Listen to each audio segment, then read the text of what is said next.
Allez donc bonjour à tous, on se retrouve aujourd'hui pour faire un tutoriel sur le shading dans Mental Ray et voir un petit peu comment tout cela fonctionne. Alors déjà, on va un petit peu voir qu'est-ce que le shading. Le shading, c'est juste de régler les matériaux de vos objets pour que ceux-ci réagissent au mieux à la lumière. C'est-à-dire qu'on va gérer la réflexion de vos objets, la transparence, leur couleur, etc. Eh bien, vous allez faire un petit peu comment? On va créer par exemple juste un cube et puis on va ouvrir une fenêtre dans Maya qui s'appelle l'Hypershade. L'Hypershade se trouve ici et si vous ne l'avez pas ici, parce que cette icône est ici depuis seulement les dernières versions, vous pouvez l'avoir dans Windows, Rendering Editor, Hypershade. Il se peut que vous ayez pas exactement la même vue que moi, mais ce n'est pas grave. Vous aurez peut-être une fenêtre en plus ici, mais ça ne changera rien du tout au Schmilblick. Ce qui nous intéresse en premier lieu, c'est cette fenêtre ici. On voit écrit matériel. Et en fait, cette fenêtre nous donne la liste de tous les matériaux qu'il y a dans notre scène, qui sont présents dans notre scène. Un matériau, c'est quoi? Un matériau, c'est par exemple, si votre objet est rouge, ou s'il est bleu, ou s'il reflète pas, s'il est mat, etc. Ça, c'est un matériau. C'est un nœud qui comprend toutes ces informations et que vous pouvez assigner à un ou plusieurs objets. On va voir déjà tout de suite comment on crée un matériau. Pour créer un matériau, vous allez vous mettre dans cette fenêtre ici et vous allez appuyer sur Tab. Et là, on peut taper n'importe quoi. Je tape par exemple une lettre et j'ai plein de choses qui s'affichent. Ça, c'est tous les nœuds possibles et imaginables qui sont en rapport avec le shading. Pour voir la liste des matériaux disponibles dans Mental Ray sur Maya 2016, on va aller dans Maya ici. Avant de faire cette petite manipulation, vous allez aller dans Windows, Settings Préférences, Plugin Manager et vous allez bien vérifier que le plugin Arnold est coché. Pour le coup, moi, il n'était pas coché. Donc, vous appuyez sur Load pour le loader, Autoload pour le loader à chaque démarrage. Maintenant, vous voyez qu'on a une nouvelle fenêtre qui apparaît ici, qui est Mental Ray, où ici, vous avez Materials. Materials correspond aux matériaux, et vous voyez qu'on a toute la liste des matériaux de Mental Ray. Il n'y en a pas énormément qui vont nous intéresser dans ce cours. En fait, il y en a seulement un ou deux. C'est surtout celui-là qui va nous intéresser, le MIA Material XPath. Donc, vous voyez que quand on clique dessus, il nous crée automatiquement un matériel, il nous l'affiche dans la vue nodale, ici, et il nous affiche le matériau dans la vue des matériaux de votre scène. Il faut savoir que, si vous regardez un petit peu les noms, ils sont assez explicites par eux-mêmes. Vous avez des matériaux pour les voitures, pour les peintures métalliques, ce genre de choses. Et puis, voilà, les autres qui sont un peu plus tricky, on va dire, on va les expliquer ensemble. On va déjà juste voir comment fonctionne un matériau de base dans Mental Ray. Donc, ce matériau de base, pour le faire fonctionner et pour surtout avoir accès à ses paramètres, on va cliquer dessus et on va aller dans notre Attribute Editor qui se trouve ici, d'accord, en appuyant sur CTRL A. Et en sélectionnant notre matériel, on peut voir ici tous les paramètres de ce matériau. Le premier paramètre du matériau correspond en fait à sa couleur. Donc je peux cliquer dessus, et voilà, et maintenant mon matériau est rouge. Alors, je mets juste de côté cette petite fenêtre pour vous montrer, en assignant mon matériau à mon objet, je vais vous expliquer comment on fait ça juste après. Mais vous voyez que maintenant, si je clique dessus, et que je viens changer la couleur, mon objet aussi changera de couleur. Alors, pour assigner un matériau à un objet, très simple, plusieurs solutions. Ou vous faites clic droit sur l'objet, Assign Existing Material, et vous sélectionnez votre matériau. Vous pouvez aussi faire Assign New Material, et il va vous offrir une fenêtre, et vous pourrez sélectionner le matériau que vous voulez assigner sur votre objet. Vous pouvez aussi sélectionner l'objet, faire clic droit sur le matériau ici et faire Assign Matériel to Sélection. Ou encore une autre technique, vous pouvez sélectionner votre matériel dans votre vue nodale, faire un clic drag and drop avec le clic de la molette et venir le glisser jusqu'à votre objet. Voilà, 3 solutions, elles se valent toutes, à vous de choisir. Allez, maintenant on va vraiment parler des paramètres en eux-mêmes dans le nœud de matériaux. Donc le nœud de matériaux, il comprend plusieurs paramètres, la couleur et le weight. Donc la couleur correspond à la couleur de l'objet et le weight correspond au multiplicateur de la couleur. C'est-à-dire que par exemple, si je le mets à 0, c'est la couleur de l'objet qui est multipliée par 0, donc qui est noir. Il faut savoir qu'une couleur dans Maya est considérée comme 3 éléments qui vont tous les 3 de 0 à 1. 0 à 1 en rouge, 0 à 1 en vert, 0 à 1 en bleu. Ces trois valeurs permettent d'avoir toutes les couleurs qui sont possibles et imaginables, mais vous pouvez multiplier ces 3 valeurs par une autre valeur, ici le weight, qui fait que vous pouvez plus ou moins en fait illuminer votre objet. Regardez bien, le weight permet de plus ou moins illuminer notre objet. La roughness ici, c'est un concept qui est assez compliqué, surtout pour la couleur, mais en fait, il faut que je vous montre ça avec une sphère, vous allez tout de suite comprendre.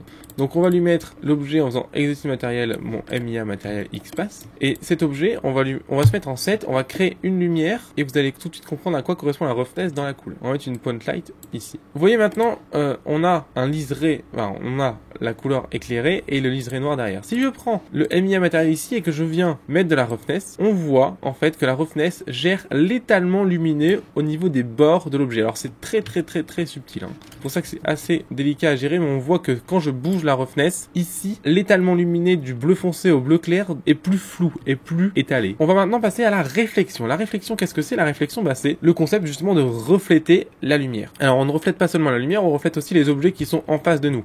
Donc on va dupliquer cette sphère pour pouvoir voir s'il y a de la réflexion. Je vais prendre cette sphère ici, je vais aller dans mon MIA matériel ici, et puis je vais venir mettre de la réflexion. Alors déjà à 0,6, et là on a la couleur de la réflexion qui est blanche. C'est-à-dire que les objets vont être reflétés tels quels. Si la couleur de la réflexion est rouge, les objets sont rouges. Attention, une couleur noire correspond à pas de réflexion. Alors on a la réflexivité qui correspond à la puissance de la réflexion. En fait c'est un petit peu le weight de notre couleur, sauf que là c'est pour la réflexion. Si je le mets à 0, mon objet ne reflète pas. Si je le mets à 1, il reflète à fond la lumière. Si je me mets comme ça par exemple et que je fais un rendu vite fait pour vous montrer. Voilà, on voit très bien que nos sphères se reflètent entre elles. Il faut savoir que si un objet est noir, il reflètera beaucoup mieux les autres objets. Par exemple, si je mets sa couleur noire, vous allez voir qu'il va refléter comme un miroir. Vous voyez, ça reflète beaucoup plus. Alors là, on voit que les points lumineux, mais il faut savoir que quand c'est noir, ça reflète plus. Donc attention à ça. On va repasser en bleu. Voilà, et on va mettre la réflexion à 1 et on va voir un petit peu à quoi correspond la glossiness. La glossiness correspond en fait au facteur de flouter votre réflexion en fonction de la distance de l'objet. Je m'explique. Dans la vie réelle, si un objet est très près d'un autre objet et qui se reflète, cet objet dans la réflexion va être très net. Par contre, si vous éloignez cet objet, et au fur et à mesure que vous éloignez cet objet, l'objet va devenir de plus en plus flou. Et la glossiness, c'est ça. Si la glossiness est à 1, l'objet sera tout le temps net. Par contre, si la glossiness est à 0, l'objet sera très flou, d'accord? Et plus sur les endroits, plus il sera flou. On va voir ça tout de suite. On va mettre la glossiness par exemple à 0,8 et vous allez voir tout de suite de quoi je parle. Pour mieux voir, je vais juste créer un nouveau matériel sur celui-là et le mettre en rouge. Pour faire un nouveau matériel, faites nouveau matériel. Je vais faire un matériau tout simple qui s'appelle un lambert qui sert juste à avoir une couleur mat en fait. Et voilà, et on va refaire le rendu. Voilà la boule. Alors là, on a la boule reflétée avec une glossiness à 0,8. Maintenant, on va mettre une glossiness, vous allez voir, à 0,2. Et voilà, la boule est beaucoup plus floue. Donc voilà, c'est un concept à comprendre, c'est très intéressant, c'est très utilisé et ça se passe exactement comme ça dans la vie réelle. Il faut savoir aussi que je peux mettre par exemple à 0,5 comme ceci. Et si je viens mettre la boule très proche de mon autre boule et que je fais un rendu, vous allez voir que ça va être quand même net puisqu'elle est très proche. Alors pour sélectionner votre matériel rapidement, vous pouvez sélectionner votre objet qui a le matériel et cliquer sur MIA matériel XPath 1 ici. Vous pouvez aussi, si vous le souhaitez, utiliser l'hypershade en sélectionnant votre objet et en appuyant sur ces deux flèches ici qui permettent d'afficher les nœuds entrants et sortants de l'objet. Donc si je clique dessus, hop, il m'affiche ce qu'on appelle le nœud de rendu. Je vous en parle juste après. Mais d'abord, finissons les paramètres du matériau. Ici, vous avez le Glossy Sample, c'est la qualité du flou de la réflexion. Alors ça, on en reparlera quand on fera les render settings dans la prochaine vidéo. Passons ici au panneau Advanced Reflection.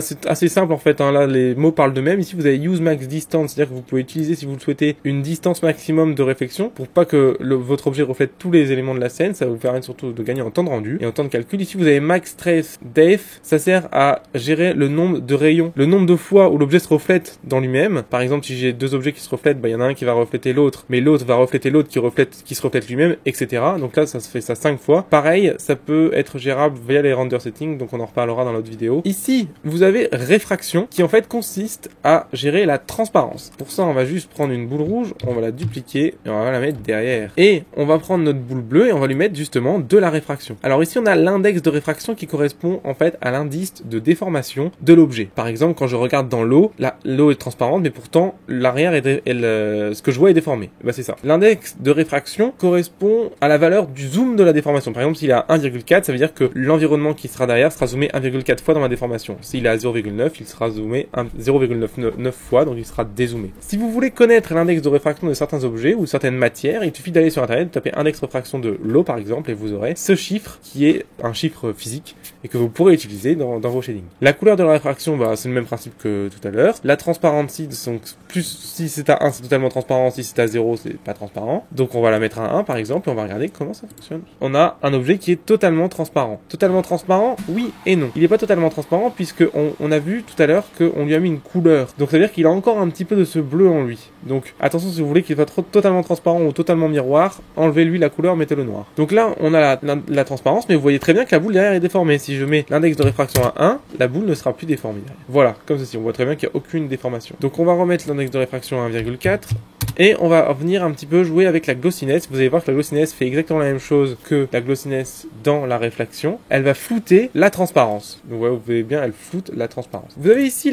l'advance réfraction qui va permettre la même chose que la réflexion, mais dans la réfraction, donc d'utiliser une distance maximum, etc. Donc je reviens pas dessus. Alors l'anistrophie est un concept que je ne connais pas très bien malheureusement, mais je vais essayer de vous en parler un petit peu quand même. Je vous invite à le tester par vous-même. C'est un concept qui permet de déformer la réflexion selon certains angles, d'avoir des résultats comme ceci en fonction de la valeur de l'anistrophie. Vous pouvez utiliser des rotations, etc. Je ne sais pas exactement comment cela fonctionne, mais je vous invite à vous renseigner. Je mettrai un lien dans la description. On parlera plus en détail de ça. Le paramètre BRDF est un paramètre qui est très intéressant. Ce paramètre permet de gérer comment la réflexion est gérée sur l'objet en fonction de l'angle de la face sur lequel il est perçu. Il faut savoir que par exemple, si je prends n'importe quel objet dans le monde, et c'est surtout vrai pour le verre, quand je le regarde en face, je ne vois presque aucune réflexion. Par contre, si je regarde de côté, c'est presque un miroir. Et ça c'est très intéressant parce que c'est comme ça que ça se marche aussi. Et là vous avez 0 degré de réflexion qui revient en fait à le regarder en face, il est à 0,2. C'est-à-dire que mon objet, si je le regarde en face, il va refléter 0,2 fois la valeur de la réflexion qu'on a mis au-dessus. Si je le mets à 1, ça va être un miroir. Si je le mets à 0,2 par exemple, c'est pas un miroir quand je le regarde en face, mais c'est seulement un miroir quand je le mets à 90 degrés. Donc moins la face est en face de nous, plus elle reflètera. C'est souvent vrai pour la plupart des objets. Les seuls objets qui ne subissent pas cette règle sont les métaux. Mais sinon, on a toujours ce concept de réflexion plus ou moins élevée en fonction de l'angle de la face et de la caméra dans la plupart des matériaux dans la vie réelle. Donc, à vous de jouer avec ces paramètres. La BRDF curve correspond en fait à comment la transition se fait entre la réflexion à 0 degré et la réflexion à 90 degrés. Est-ce que c'est smooth? Est-ce que c'est plus ou moins élevé? Enfin, à vous d'essayer. Je vous conseille pas trop de toucher à ce paramètre.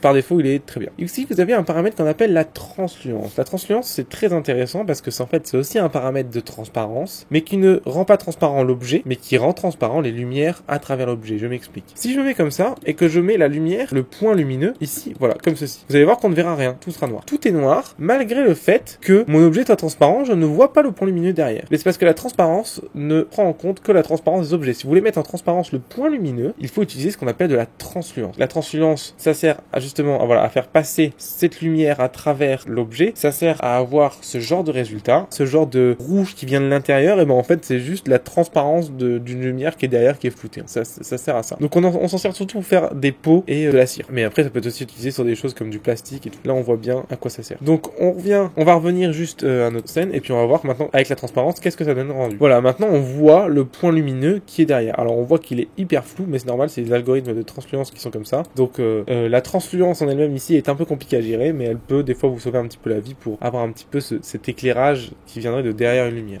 Voilà, ici on le sent bien ici. Et bien voilà, c'est tout pour à peu près les paramètres des shaders de base dans Mental Ray. On va pas aller plus loin dans ce cours aujourd'hui, c'est déjà pas mal d'informations à gérer. On va essayer de comprendre dans un prochain cours en pratique comment mettre en valeur ça, comment mettre plusieurs matériaux sur un objet, et aussi on va essayer de comprendre comment faire ressortir un matériau en général comme du métal, du plastique, de la peau ou des choses comme ça. On parlera aussi dans un autre tutoriel sur le shading, comment utiliser d'autres types de matériaux comme des choses comme du SSS pour ceux qui connaissent. Le SSS sert à faire de la peau. On va essayer de voir aussi comment fonctionnent les autres matériaux comme les matériaux des cheveux, etc. On en reparlera dans d'autres tutoriaux. Mais pour l'instant, ici, on va voir juste les bases du matériel dans Mental Ray. En tout cas, je vous remercie d'avoir regardé cette vidéo. J'espère qu'elle vous a plu. Et puis, si elle vous a plu, n'hésitez pas à mettre un petit pouce bleu. Ça fait toujours très plaisir. Si vous avez des questions, n'hésitez pas à me les poser en commentaire. Sachez qu'aussi, j'ai une page Tipeee. Donc, si vous voulez m'encourager, vous êtes bien sûr les bienvenus sur cette page et avec plaisir. En tout cas, moi, je vous dis merci, à bientôt et salut.